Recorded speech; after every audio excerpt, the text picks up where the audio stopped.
Smoke drifted through the rain-soaked wreckage like breath escaping a wounded beast. The crash site hissed and crackled as shards of metal glowed faintly in the mud. Somewhere amid the ruin lay the twisted hull of a scout vessel, its sleek alien design half buried, half burning. The medic, Draven Holt, trudged through the wreck, scanner flickering in and out under static interference. Most of the recovery team had already left, convinced no one could have survived that kind of impact. Draven wasn't most people. Proving others wrong had become his bad habit. The cockpit was a shredded tomb of fractured panels and clawed metal. Then, movement.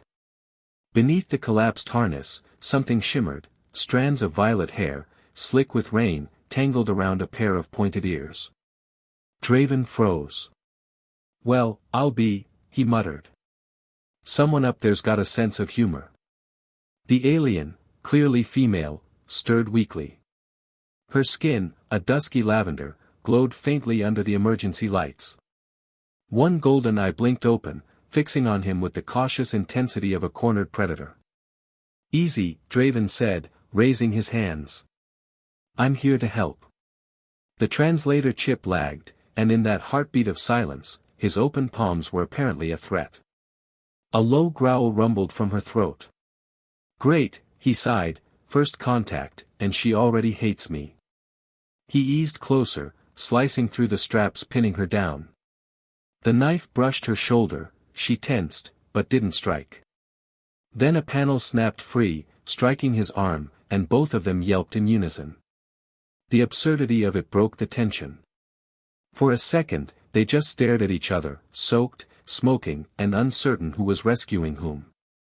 When he finally freed her, she slumped forward, heavier than expected. Instinct took over, he caught her before she hit the deck. Her pulse thudded fast against his chest. She inhaled sharply, nose twitching as if memorizing his scent. The translator buzzed to life, stuttering through static.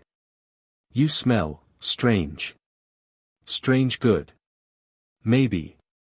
Draven blinked. Thanks."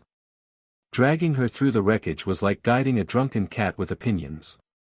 Every few steps, she insisted she could walk, stumbled, then glared at gravity for betrayal. When they reached his crawler, she muttered something about honor debts and rescuer claims. Yeah, Draven grunted, hoisting her into the medbay chair. "If this is repayment, I'm underpaid."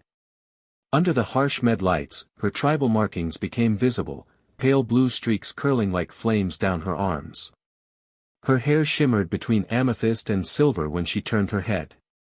"You saved me," she said slowly, the translator smoothing her accent. "That is not customary. Enemies do not save enemies. Lady, I pulled you out of a fireball. That makes us acquaintances, not enemies." She tilted her head. "According to the Hunt Code, rescue creates bond. You claim me." Draven blinked. "Wait, I what?" "You dragged me from death. You claim life. My life follows yours." He laughed nervously. "Pretty sure this is a translation glitch." She frowned. "You deny bond?" "No, look, this is a medbay, not a wedding." The translator promptly rendered wedding as mating oath. Her ears perked, and for one horrifying second, Draven thought she might purr. Instead, she smiled, slow, sharp, and far too pleased. Bold human. Quick ceremony. Draven nearly dropped the injector. "No ceremony. I meant, forget it." She watched him patch her leg, tail flicking like punctuation marks to his flustered sentences. The hum of medical instruments filled the silence. Finally, she asked, "Why risk flame for me?" "Because leaving someone to die felt worse than running back." She studied his face, eyes narrowing. Strange logic. Admirable. The crawler rumbled to life, bouncing over the wreck field. She gripped the seat instinctively, her tail brushing his arm. He pretended not to notice, she noticed him pretending not to notice. Through the haze of smoke and rain, Draven talked just to fill the silence, about the festival back at base, about how the peace talks had collapsed. She listened, occasionally interrupting.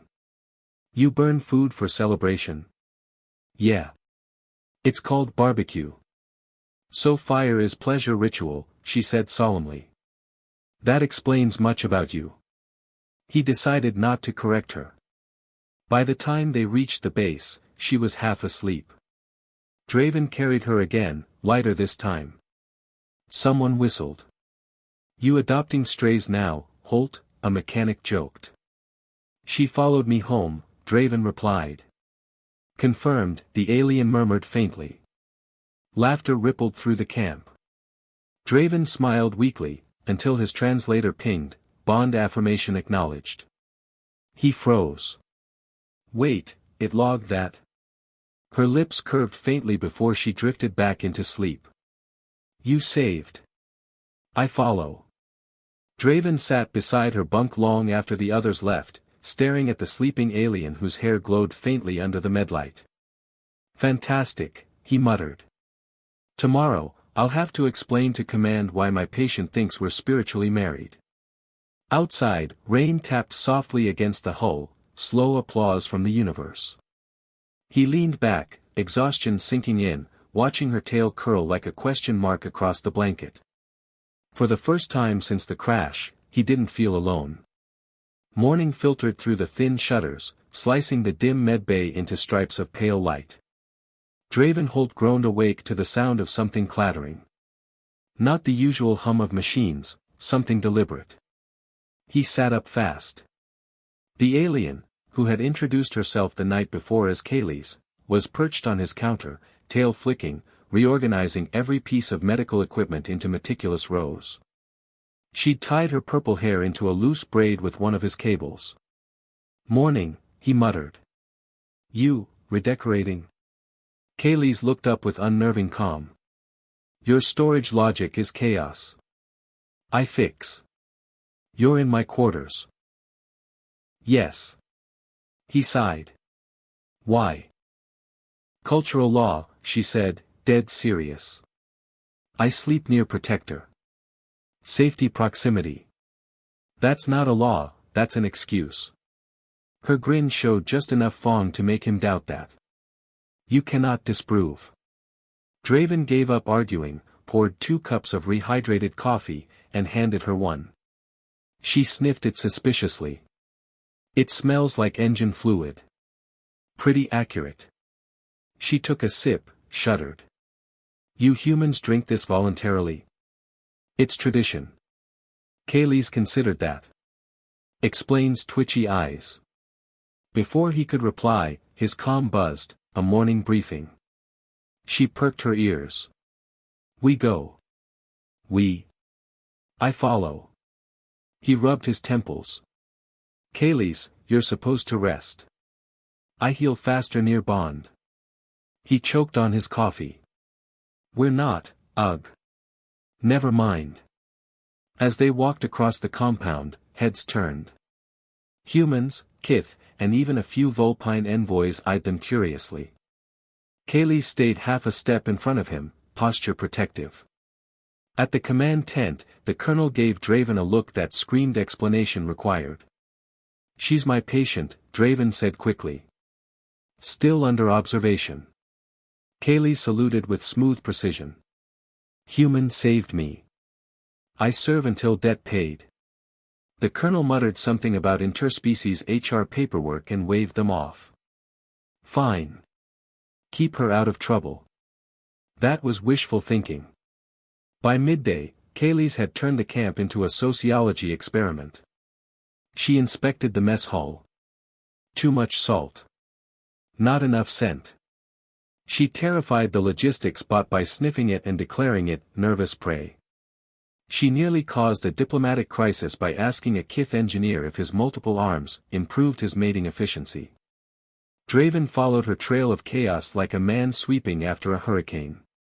When he caught up, she was crouched beside a group of recruits, lecturing them.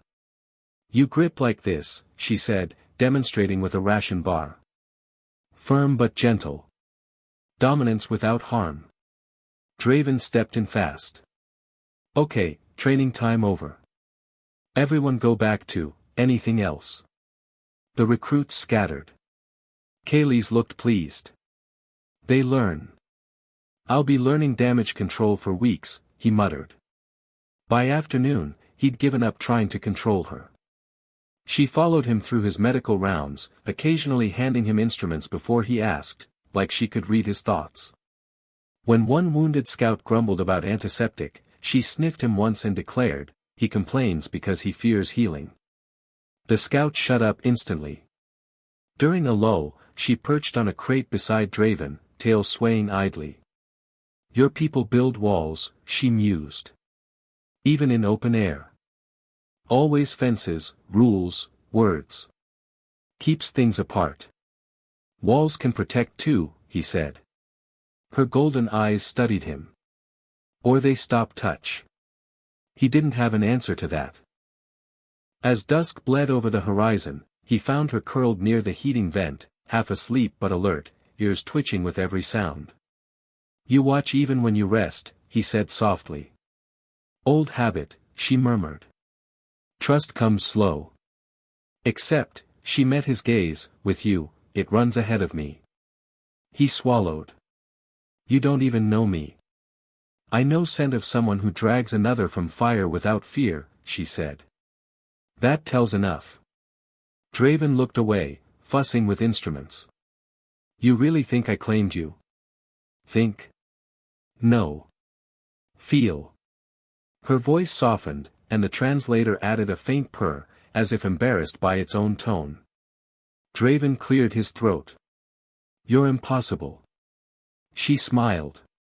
Efficiently so. When he turned back, she'd fallen asleep again, curled around her tail. Despite everything, he found himself smiling. The next morning, his quarters looked like an alien craft had exploded, because they had. Kaylee stood on the table, adjusting a portable stove. Please tell me you're not rewiring that. Enhancing, she said cheerfully. You burn food wrong. That's what every pyromaniac says before losing eyebrows. Then stand back, eyebrow one. A spark flared, smoke hissed, and the med console flickered. Kaylee's, that's my comp panel. Multi-use technology, she said proudly. Efficient. He rubbed his temples. Command already thinks I'm insane. They think you brave, she corrected. Same thing for humans. Later, while he was checking supplies, Kaylee's trailed behind humming tunelessly. This machine washes garments, she observed. Yet you still smell like engine. Because someone burned coffee into my uniform. Mark of loyalty, she said, utterly serious. It's a stain. Translation pending. By noon, gossip had spread like plasma fire. A pair of mechanics cornered Draven. So, Holt, your alien roommate, she really moved in. She's not. Calls you protector, another added, smirking. That's alien for boyfriend, right? Before Draven could reply, Kaylee's appeared behind him, silent as a shadow. He is not boyfriend. He is human who forgets to eat and nearly dies without supervision. The mechanics scattered instantly. Draven turned, glaring. You can't sneak up on people like that. I do not sneak. I exist quietly. That's literally the definition of sneaking. Kaylee's ignored him. Did they challenge Bond? No. And stop saying that. Then how others know? Know what? That you are claimed. He froze. You realize how that sounds in English? You humans twist meanings like prey-dodging claws. He didn't know whether to laugh or scream. As evening fell, the camp lights glowed soft gold against the fog. Somewhere beyond the perimeter, thunder rolled. Draven leaned on the railing outside the med bay, staring out at the alien landscape. Kaylee's joined him silently, purple hair catching the light. You regret saving me? She asked. He shook his head. No. I just didn't expect my life to get this loud. She smiled, tail curling around the railing. Then I am good medicine. He glanced sideways. You're chaos, Kaylee's. Chaos heals boredom. He laughed quietly, unable to argue. Inside, the camp settled into uneasy peace. Outside, the storm whispered over the wreck of her ship, now dark, quiet, but not forgotten. By the third day, Dravenholt had surrendered to the idea that peace, privacy, and personal space were extinct concepts. Kaylee's had colonized his quarters with the grace of a queen disguised as a mechanic, sleeping in his bunk, commandeering his med gear, and teaching soldiers how to sharpen instincts with spirit, not steel. When the peace festival resumed that night, delayed since the crash, the camp transformed. Strings of plasma lights shimmered across the courtyard, blending human lanterns with alien glow orbs. The scent of cooked grain and engine oil mingled in the humid air. Draven tried to stay invisible, leaning against a supply crate with a half-empty cup of synthale. Kaylee's found him instantly. You hide poorly, she said, slipping beside him. Her purple hair shimmered violet blue under the lights. I'm not hiding, he lied. Just observing. Hiders pretend to observe. You sway. Guilty movement. He groaned. You're impossible. Efficiently impossible, she corrected, eyes glinting. They stood together watching humans and kiths and other species attempt something like dancing. Laughter echoed, awkward and warm. Strange ritual, Kaylee's murmured. They display coordination, then eat again. Is this, mating test? Draven nearly choked on his drink. No. It's just fun. Fun is prelude to something. Not always. She considered him for a long moment, tail curling lazily. Show me fun. Excuse me. Demonstrate. Before he could protest, she grabbed his wrist and pulled him toward the crowd. The music was fast, clumsy, human. Kaylee's mirrored the rhythm with effortless precision, every movement balanced, half warrior, half dancer. Draven, meanwhile, looked like someone trying to dodge invisible tripwires. You move like you're avoiding combat, she teased. Because I am. Relax shoulders. Let rhythm guide limbs. Your translator's getting poetic, he said, but couldn't hide a smile. It copies mood, she replied, laughing. You enjoy pretending not to. And she wasn't wrong. Somewhere between the beats, his hand brushed hers. The touch sparked an unexpected jolt, something alive and dangerous. She froze for a second, eyes meeting his, amber fire under the lights. Then she smiled, slow and knowing. See? Fun is dangerous. He exhaled. Everything involving you is. When the song ended, they stepped back from the circle, breathing hard. Kaylee's furred ears twitched to the rhythm still echoing in the distance. The flickering lanterns painted her lavender skin in shifting gold and violet.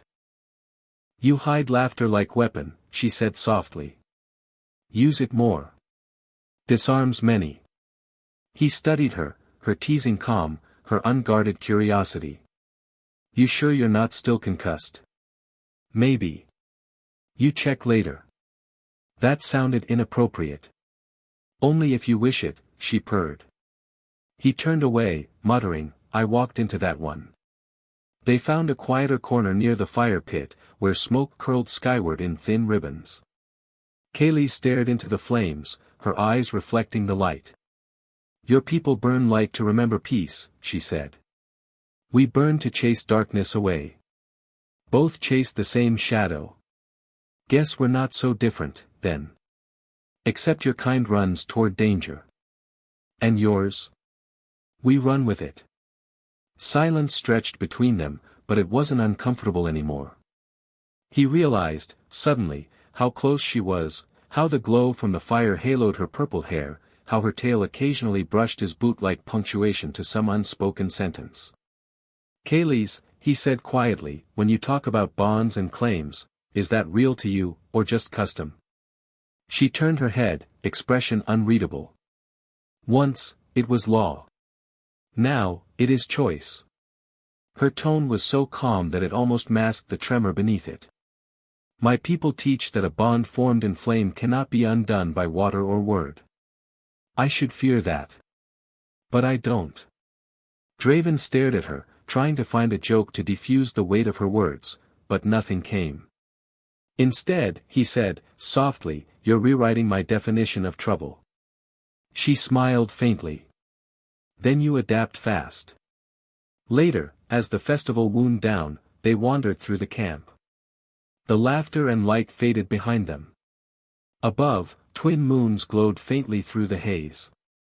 Tomorrow, Kaylee said, I hunt breakfast again. He groaned. No hunting. We have rations. You refused my offerings. You brought me a lizard with teeth. Compliment. Yeah. Let's not repeat that. When they reached his quarters, she curled up near the heater again, tail flicking lazily. You worry too much, she murmured.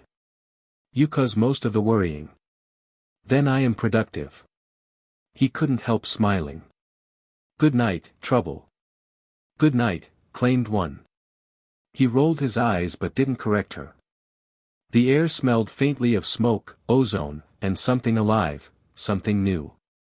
As sleep crept in, Draven realized he'd stopped trying to keep her out. Somewhere between chaos and quiet, she'd settled into his world like she'd always belonged. For the first time since the crash, the silence didn't feel empty. It felt shared. Under the pale glow of twin moons, Dravenholt woke to find Kaylee sitting cross-legged on the floor, her violet hair glinting like liquid amethyst in the dim light. She was holding his datapad. You dream loudly, she said without looking up. He rubbed his eyes. You're reading my logs again, aren't you? You kept saying protocol violation in your sleep. I check what that means. It means someone keeps breaking every rule we have. She smiled, unbothered. Then you should thank me for keeping you consistent. He groaned. You really don't get sarcasm. I understand it, she said, glancing up, I simply enjoy ignoring it. Draven exhaled through a laugh. You're unbelievable. Kaylee's tail flicked lazily. Humans are most honest when frustrated. I find that, pure. He stood, stretching, the weight of exhaustion and unspoken affection pressing against his chest. You ever going to explain why you're still here? Your people haven't sent for you. You could leave. She looked at him like he'd missed something obvious. I already left once. Nearly died. Not again. My life belongs where it was returned. That's not how humans work. Then teach me how you work, she said softly. There was no arrogance in her tone this time, only curiosity, maybe even vulnerability. He opened his mouth to argue, but couldn't find the words. We help each other because we can, he said at last. Not because we owe. Kaylee's tilted her head. Yet you keep helping me. That's different.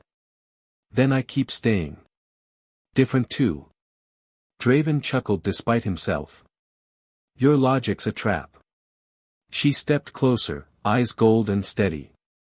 Your pulse quickens. Are you preparing for battle? That's not, no. That's called being human. She inhaled thoughtfully. Smells like confusion. Yeah, he said quietly. That tracks. For a moment, she just watched him, head tilted, as though studying a puzzle she refused to leave unsolved. You fear what you enjoy, she murmured. That is your species' sickness, or wisdom. Probably both, he said, smiling faintly. Same sickness, different names. She brushed past him, her tail grazing his leg. Humans chase what they can't define. It is endearing. You realize, he muttered, if Command hears half of this conversation, I'll be reassigned to a deep space psyche eval. Then I follow, she said simply. That's not helping. It helps me. Draven turned, exasperated. You don't give up, do you? Vulpines don't chase prey, she replied calmly. We already caught it. He froze halfway through a breath. You're saying I'm... Yes, she said before he could finish. The silence stretched long enough for the air recycler to sound deafening. Then his comm pinged. New orders. Frontline medic rotation, outer rim sector. He stared at the screen, throat dry. Guess the quiet's over. Kaylee's ears perked. Frontline. That means battle. Yeah. And you're not coming. Her tail twitched sharply. You think I let my bond wander into fire alone? It's not a bond. It's a posting. Everything is escort mission when your kind breaks easily. Kaylee's, he pinched the bridge of his nose. You're not sneaking onto that transport. Her grin was pure mischief. Define sneak. He groaned. You're impossible. You already said that, she replied sweetly. Repetition means acceptance. He gave up. Fine. You come. But under my supervision, no claws, no threats, no weapons.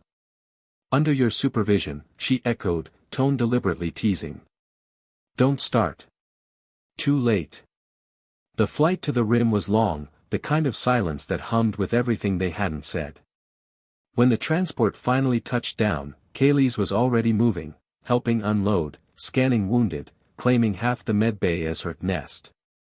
Draven tried to protest, but she ignored him, curling up on a crate between shifts. Somehow, no one questioned it. She became part of the rhythm of war, patching soldiers, growling at officers, cooking questionable meals, existing like she belonged there. Weeks blurred into a haze of exhaustion and shared glances. Every time he thought she might finally leave, she didn't. Every time he expected her to vanish into the smoke, she stayed, tail flicking against his boot, anchoring him to something alive. One night after a brutal evac run, he found her sitting outside the bunker, staring at the stars. You ever miss home? He asked. She didn't look away. You mean planet or feeling? Either. Yes. But less each day. That's oddly comforting. Kaylee smiled faintly. I adapt. My species learns fast. He nudged her shoulder gently. Even human affection. Especially that. They sat in silence, the night wind whispering through scorched grass. When the crash happened, she said at last, voice barely above a hum, I thought death came. But you dragged me out. You touched me without fear. No Vulpine forgets that. We are taught to follow the scent that saved us.